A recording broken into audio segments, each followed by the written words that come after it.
Hello friends, spirit word spirit angel से मैं अनुराधा आप सभी का स्वागत करती हूँ। आज हम इस वीडियो में बात करने वाले हैं कि नेगेटिव एनर्जी को कैसे रिमूव करें। ये जो जर्नी है हमारी ट्विन फ्लेम जर्नी, ये ऐसी जर्नी है जिसमें हमारा नया जन्म होता है। और मैंने पहले भी किसी वीडियो में बोला था कि जब हमारा नया जन्म होता है तो पीड़ा का सामना तो हमें करना ही पड़ता है। बिना पीड़ा के तो जन्म हो ही नहीं सकता है। लेकिन जन्म लेने के बाद आप खुद ही देखिए कि कैसे एक बच्चा हंसता है, कैसे खेलता है, कैसे मुस्कुराता है, कैसे अपने आप में ही खुश रहता है। बस वैसे ही इस जर्नी में होता है। समझो आप 9 मंथ तक जन्म की तैयारियां कर रहे हैं। 9 मंथ का हमें प्रिपरेशन, अवेकनिंग, लर्निंग एंड बहुत से चीज़ों के प्रोसेस से हमें गुजरना होता है। और जब एक माँ अपने बच्चे को पेट में पालती है तो उसको भी तो तकलीफ़ों से गुजरना ही होता है। इसलिए ऐसा कभी मत सोचिए कि आपको नया जन्म देने वाली आपकी माँ पीड़ा में नहीं होती है। यानी कि इस जर्नी में आपको नया जन्म देने वाले उस ईश्वर को पीड़ा नहीं होती है। उनको आपकी पीड़ा देखकर आपसे ज़्यादा पीड़ा होती है। लेकिन उनको ये भी पता होता है कि वो जो ये कर रहे हैं वो सब आपके भले के लिए ही कर रहे हैं, ताकि आप सारी ज़िंदगी सुकून से रहे, शांति से रहे, फिर हमें कभी किसी दुख का सामना ही ना करना पड़े। इसीलिए अपने सामने इस बात को हमेशा रखिए कि ये जो आपकी पीड़ा है ये जन्मों जन्मों की पीड़ा है जो इस जन्म में हमें मिल रही है, ताकि हम न्यू बर्थ लें। और वो बर्थ ऐसा हो जो हमें सारी गंदगियों से, सारी तकलीफ़ों से, सारे बंधनों से मुक्त कर दे। और आप खुद ही सोचिए कि हमें जीते जी ऐसा बर्थ लेना है तो पीड़ा तो होगी ही आपको। इसीलिए खुद को इतना स्ट्रांग रखिए, खुद को इतना स्ट्रांग बनाइए कि चाहे इस बर्थ में मेरी जान भी क्यों ना चली जाए, लेकिन मुझे जीने की आकांक्षा नहीं छोड़नी है। मुझे जीना है और जीकर ही दिखाना है और ऊपर उठना है। और देखना, आपकी इस इच्छा को ईश्वर, अल्लाह, भगवान कोई भी नहीं झुका सकते हैं, क्योंकि वो खुद ही तो आपका न्यू बर्थ चाहते हैं। जो सोल सच में बहुत एक्टिव हो गई है इस जर्नी में, जो अवेकनिंग की लास्ट स्टेज में है, उनके लिए तो मेरी बस इतनी ही बातें काफ़ी है उनको हील करने के लिए। क्योंकि एक्टिवेट होते ही आपके सामने नए नए रास्ते खुलने लगते हैं जो आपको आगे बढ़ने के लिए इशारा करते हैं। एग्जाम्पल ये कि जैसे आप ये मेरा वीडियो देख रहे हो और तुरंत आप हील हो गए हो और आपकी नेगेटिविटी तुरंत ही रिमूव हो गई हो, इसी को हीलिंग कहते हैं। जो तुरंत सच्चाई पर प्रकाश डालती है उसी को हीलिंग कहते हैं। और जो भी सोल अभी इस जर्नी में अटकी हुई है उनके लिए मैं कुछ बातें आपको बताऊंगी जो आपकी नेगेटिविटी को रिमूव करेगी।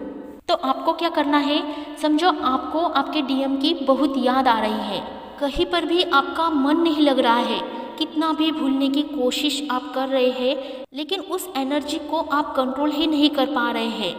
तो आपको क्या करना है, अपने आप को किसी एक कमरे में बंद करना है और जो एनर्जी आप पर हावी हो रही है उसको पहले देखिए कि ये कौन सी एनर्जी है, क्या चाहती है आपसे। उसको पूरी तरह से खोलकर बाहर लाना है। जैसे कि आपको आपके डीएम की बहुत याद सता रही है और रोना भी आ रहा है, तो आपको रोना दबाना नहीं है, जी भर के रोना है। अपने कमरे को लॉक करना है और जितना मर्जी चाहे दिल खोलकर आपको रोना है। इतना रोइए कि आपका मन पूरी तरह से हल्का हो जाए। या कोई उसकी याद में ऐसा सॉन्ग चुनकर उसको सुनिए और अपने मन को रो रो कर पूरी तरह से एम्प्टी कर दीजिए, खाली कर दीजिए। या फिर आपको नाचने का मन कर रहा है तो अपने कमरे को लॉक कर दीजिए और जितना मर्जी चाहे आपको नाचने का मन कर रहा है उतना आपको नाचना है, दिल खोल कर नाचना है। आपको हंसी आ रही है, अपने आप पर ही, खुद पर ही हंसने का मन कर रहा है तो हंसिए, दिल खोल कर हंसिए। खुद पर गुस्सा आ रहा है तो खुद अपने आप को थप्पड़ लगाइए, 2-4 थप्पड़ अपने आप को ही मारिए। आपको अपने आप को जोर जोर से थप्पड़ नहीं लगाने हैं, जस्ट आपको आपकी नेगेटिव एनर्जी को रिमूव करना है। जो कि गुस्सा अगर आपके ऊपर हो, खुद के ऊपर हो तो अपने आप को ही एक दो थप्पड़ हल्के से लगानी है और अपने आप पर गुस्सा निकालना है। और वो गुस्सा निकालने के बाद आपकी एनर्जी पूरी तरह से रिमूव हो जाएगी, जो भी नेगेटिव एनर्जी आपके अंदर हावी हो रही है। बस आपकी मर्जी से अपने आप को थप्पड़ लगाइए, ज़ोर से नहीं लगाने हैं, ठीक है ना। या फिर आपको आपके डीएम पर ही गुस्सा आ रहा है तो उस गुस्से को दबाइएगा नहीं, बल्कि जितना गुस्सा आ रहा है अपने डीएम पर उन पर बरसाइए। उनकी इमेज को, उनकी सोल को अपने साइड में रखिए। एक साइड में उनकी सोल को रखिए और दूसरी साइड में उस ईश्वर की इमेज रखिए, उस भगवान की तस्वीर अपने साइड में रखिए जिस पर आप भरोसा करते हैं। और अपने डीएम की सारी शिकायतें, सारी कंप्लेंट्स अपने ईश्वर के सामने रखिए।